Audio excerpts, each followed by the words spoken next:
अरविंद केजरीवाल ने अज एक ट्वीट किया। ट्वीट दे विच उन्होंने लिखा कि क्यों दो कंपनियां नूं ही वैक्सीन बनाउण दी इजाजत है।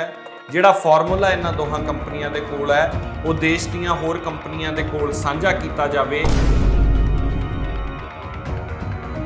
मनीष सिसोदिया दिल्ली के उप मुख्यमंत्री ने अज ट्वीट किया। उन्होंने दोष लाया कि वैक्सीन बनाउण वाली भारत दीयां दो कंपनियां चों एक कंपनी भारत बायोटेक जो कोवैक्सीन बना रही है उसने दिल्ली नूं सप्लाई देनी बंद कर दी है। कि सरकार ये नहीं चाहती कि बाकी कंपनियां नूं फार्मूला दे के इंसानियत नूं बचाया जा सके। जिहड़ा अधिकार हुंदा है सेहत ते हैल्थ का हरेक नूं अधिकार है मुल्क दे विच, उस अधिकार के तहत केंद्र की सरकार ऐसा कोई स्टैप नहीं लै सकती कि इन्हां दो कंपनियां तो फार्मूला लैके बाकियां नूं दिता जा सके और जान बचाई जा सके।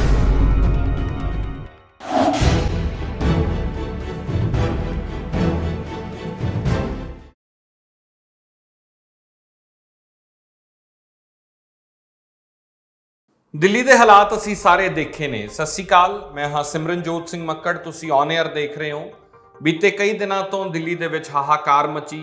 ऑक्सीजन की सप्लाई नूं लैके, ऑक्सीजन सिलेंडरस नूं लैके, ऑक्सीजन के प्लांट्स नूं लैके प्रधानमंत्री घेरे दे विच रहे ने। भाजपा की मौजूदा केंद्र सरकार घेरे दे विच रही है। अरविंद केजरीवाल ने अज एक ट्वीट किया। ट्वीट दे विच उन्होंने लिखा कि क्यों दो कंपनियां नूं ही वैक्सीन बनाउण दी इजाजत है।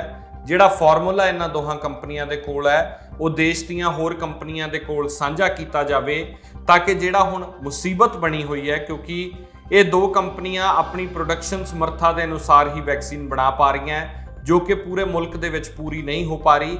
इस करके अरविंद केजरीवाल चाहते हैं कि वो फार्मूला साझा कर दिता जाए होरां कंपनियां दे नाल, तां जो इस महामारी की सिचुएशन दे विच लोकां नूं बचाया जा सके। इस तो वक्री एक गल करते हैं। वक्री गल यह है कि 1 मई दियां भारत सरकार की पॉलिसी के अनुसार, जो 1 मई नूं नवीं पॉलिसी भारत सरकार की आई, उसके मुताबिक जिहड़ियां मौजूदा दो कंपनियां वैक्सीनेशन बना रही ने उन्हां नूं इजाजत दी गई कि 50% तक वैक्सीनेशन तुसीं सरकार नूं दिओ, जो सरकार 45 साल तो वध उम्र के लोगों के लिए फ्री दे रही है, फ्रंट लाइन वर्करस के लिए दे रही है तो हैल्थ वर्करस के लिए दे रही है।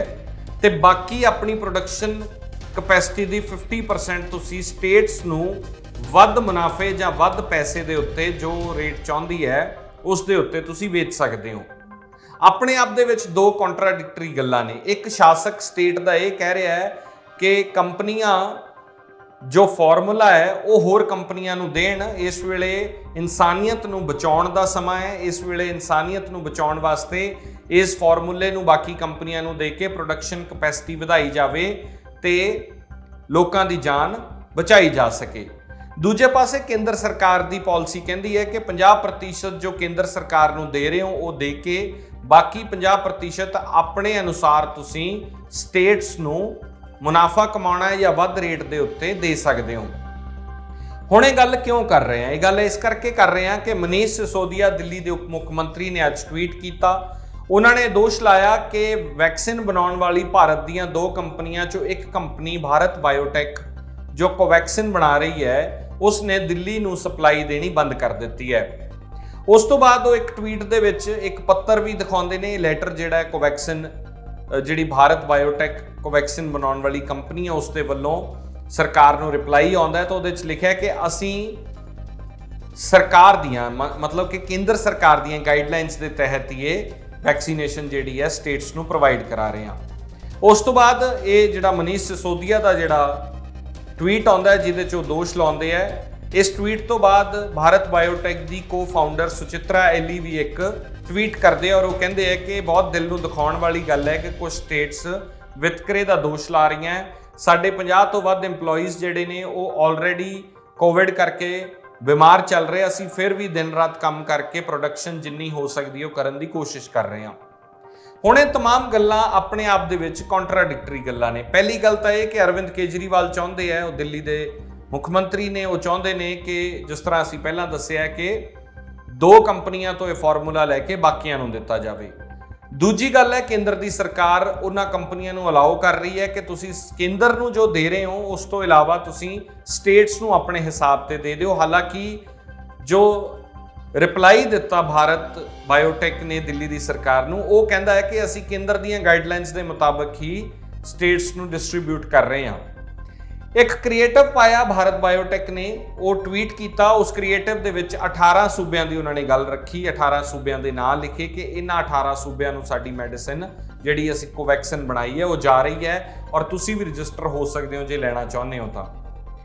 ਵੱਡਾ ਸਵਾਲ ਜੋ ਮਨੀਸ਼ ਸਿਸੋਦੀਆ ਨੇ ਖੜਾ ਕੀਤਾ, ਉਹਨਾਂ ਨੇ ਕਿਹਾ ਕਿ 6.5 ਕਰੋੜ ਤੋਂ ਵੱਧ ਜਿਹੜੀ ਵੈਕਸੀਨ ਬਾਹਰਲੇ ਮੁਲਕਾਂ ਨੂੰ ਦਿੱਤੀ ਸੀ, ਉਹ ਵੈਕਸੀਨ ਬਹੁਤ ਵੱਡਾ ਗਲਤੀ ਸੀ, ਬਲੰਡਰ ਸੀਗਾ, ਉਹ ਸਰਕਾਰ ਨੂੰ ਨਹੀਂ ਦੇਣੀ ਚਾਹੀਦੀ ਸੀ। ਅੱਜ ਦੇਸ਼ ਨੂੰ ਲੋੜ ਹੈ ਤਾਂ ਅੱਜ ਦੇਸ਼ ਕੋਲੇ ਆਪਣੀ ਪੂਰਤੀ ਲਈ ਵੈਕਸੀਨ ਨਹੀਂ ਹੈ। ਇਹ ਵੀ ਜ਼ਿਕਰ ਕੀਤਾ ਮਨੀਸ਼ ਸਿਸੋਦੀਆ ਨੇ ਕਿ 100 ਤੋਂ ਵੱਧ ਸੈਂਟਰ ਬੰਦ ਕਰਨੇ ਪਏ ਐ ਸਕੂਲਾਂ ਦੇ ਵਿੱਚ ਜੋ ਵੈਕਸੀਨੇਸ਼ਨ ਡਰਾਈਵ ਵਾਸਤੇ ਲਾਏ ਗਏ ਸੀ, ਕਿਉਂਕਿ ਵੈਕਸੀਨੇਸ਼ਨ ਹੀ ਨਹੀਂ ਹੈ। ਵੈਕਸੀਨੇਸ਼ਨ ਹੋਊਗੀ ਤਾਂ ਉਹ ਸੈਂਟਰ ਚਲਾਵਾਂਗੇ, ਵੈਕਸੀਨੇਸ਼ਨ ਨਾ ਹੋਣ ਕਰਕੇ ਉਹ ਸੈਂਟਰ ਬੰਦ ਕਰਨੇ ਪਏ ਐ।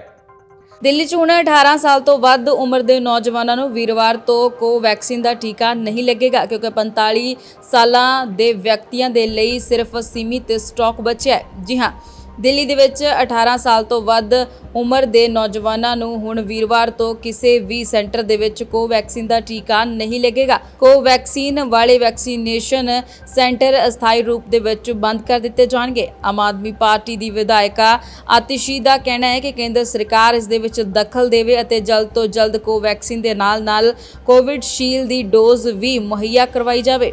ਉਹਨਾਂ ਨੇ ਕਿਹਾ ਕਿ ਜਿਨ੍ਹਾਂ ਦੇ ਕੋਵੈਕਸਿਨ ਦੀ ਪਹਿਲੀ ਡੋਜ਼ ਲੱਗੀ ਹੈ ਉਹਨਾਂ ਦੇ ਲਈ ਕੋਵੈਕਸਿਨ ਦੀ ਦੂਜੀ ਡੋਜ਼ ਜ਼ਰੂਰੀ ਹੈ, ਇਸ ਲਈ ਕੇਂਦਰ ਸਰਕਾਰ ਜਲਦ ਤੋਂ ਜਲਦ ਵੈਕਸੀਨ ਉਪਲਬਧ ਕਰਵਾਵੇ। ਵੱਡਾ ਸਵਾਲ ਹੁਣ ਕੇਂਦਰ ਦੀ ਸਰਕਾਰ ਤੇ ਇਹ ਹੈ ਕਿ ਸਰਕਾਰ ਇਸ ਚੀਜ਼ ਨੂੰ ਕਲੀਅਰ ਕਰੇ ਕਿ ਸਰਕਾਰ ਹੁਣ ਵੈਕਸੀਨੇਸ਼ਨ ਦੀ ਮੁਨਾਫਾਖੋਰੀ ਚਾਹੁੰਦੀ ਹੈ ਕਿ ਸਰਕਾਰ ਚਾਹੁੰਦੀ ਹੈ ਕਿ ਜਿਹੜੀਆਂ ਕੰਪਨੀਆਂ ਬਣਾ ਰਹੀਆਂ ਨੇ ਉਹ ਇਸ ਤੋਂ ਮੁਨਾਫਾ ਕਮਾਉਣ। ਕੀ ਸਰਕਾਰ ਇਹ ਨਹੀਂ ਚਾਹੁੰਦੀ ਕਿ ਬਾਕੀ ਕੰਪਨੀਆਂ ਨੂੰ ਫਾਰਮੂਲਾ ਦੇ ਕੇ ਇਨਸਾਨੀਅਤ ਨੂੰ ਬਚਾਇਆ ਜਾ ਸਕੇ? ਕਿ ਪ੍ਰਾਈਵੇਟ ਕੰਪਨੀ ਇਸ ਆਪਾਤਕਾਲੀਨ ਸਥਿਤੀ ਦੇ ਵਿੱਚ, ਇਸ ਮਹਾਮਾਰੀ ਦੇ ਵਿੱਚ ਜਿਹੜਾ ਅਧਿਕਾਰ ਹੁੰਦਾ ਹੈ ਸਿਹਤ ਤੇ ਹੈਲਥ ਦਾ, ਹਰੇਕ ਨੂੰ ਅਧਿਕਾਰ ਹੈ ਮੁਲਕ ਦੇ ਵਿੱਚ, ਉਸ ਅਧਿਕਾਰ ਦੇ ਤਹਿਤ ਕੇਂਦਰ ਦੀ ਸਰਕਾਰ ਐਸਾ ਕੋਈ ਸਟੈਪ ਨਹੀਂ ਲੈ ਸਕਦੀ ਕਿ ਇਹਨਾਂ ਦੋ ਕੰਪਨੀਆਂ ਤੋਂ ਫਾਰਮੂਲਾ ਲੈ ਕੇ ਬਾਕੀਆਂ ਨੂੰ ਦਿੱਤਾ ਜਾ ਸਕੇ ਔਰ ਜਾਨ ਬਚਾਈ ਜਾ ਸਕੇ? ਕੀ ਪ੍ਰੋਡਕਸ਼ਨ ਵਧਾਈ ਨਹੀਂ ਜਾ ਸਕਦੀ? ਕੀ ਬਾਕੀ ਦੇਸ਼ਾਂ ਨੂੰ ਦਿੱਤੀ ਹੋਈ ਵੈਕਸੀਨੇਸ਼ਨ ਜਿੱਥੇ ਨਹੀਂ ਵਰਤੀ ਗਈ ਉਹ ਵਾਪਸ ਨਹੀਂ ਮੰਗਾਈ ਜਾ ਸਕਦੀ?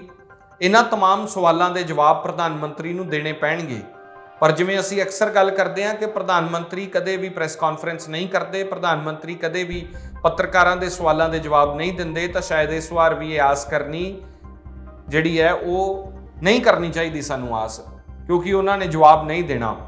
ਪਰ ਇਹ ਸਿਚੁਏਸ਼ਨ ਵਰਸ ਹੁੰਦੀ ਜਾ ਰਹੀ ਹੈ, ਇਸ ਦੇ ਬਾਰੇ ਸੋਚਣਾ ਪੈਣਾ ਹੈ। ਵੈਕਸੀਨੇਸ਼ਨ ਮੁਲਕ ਕੋਲੇ ਪ੍ਰੋਡਕਸ਼ਨ ਉਨੀ ਨਹੀਂ ਹੈ ਜਿੰਨੀ ਹੋਣੀ ਚਾਹੀਦੀ ਸੀ, ਔਰ ਇਹ ਵੀ ਕਿਹਾ ਜਾ ਰਿਹਾ ਕਿ ਜੇਕਰ ਹਰਡ ਇਮਿਊਨਿਟੀ ਚਾਹੀਦੀ ਹੈ, ਕਿਉਂਕਿ ਸਾਰੇ ਮੁਲਕ ਨੂੰ ਜੇ ਵੈਕਸੀਨੇਸ਼ਨ ਹੋਵੇ ਉਸ ਤੋਂ ਬਾਅਦ ਹਰਡ ਇਮਿਊਨਿਟੀ ਹੋਊਗੀ, ਤਕਰੀਬਨ 3.5 ਸਾਲ ਮੁਲਕ ਨੂੰ ਇਸ ਵਾਸਤੇ ਲੱਗ ਜਾਣਗੇ।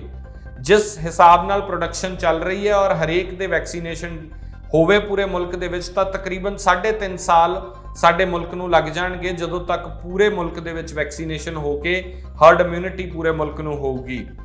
ਇਸ ਬਾਰੇ ਸੋਚਣਾ ਤਾਂ ਪੈਣਾ ਹੈ।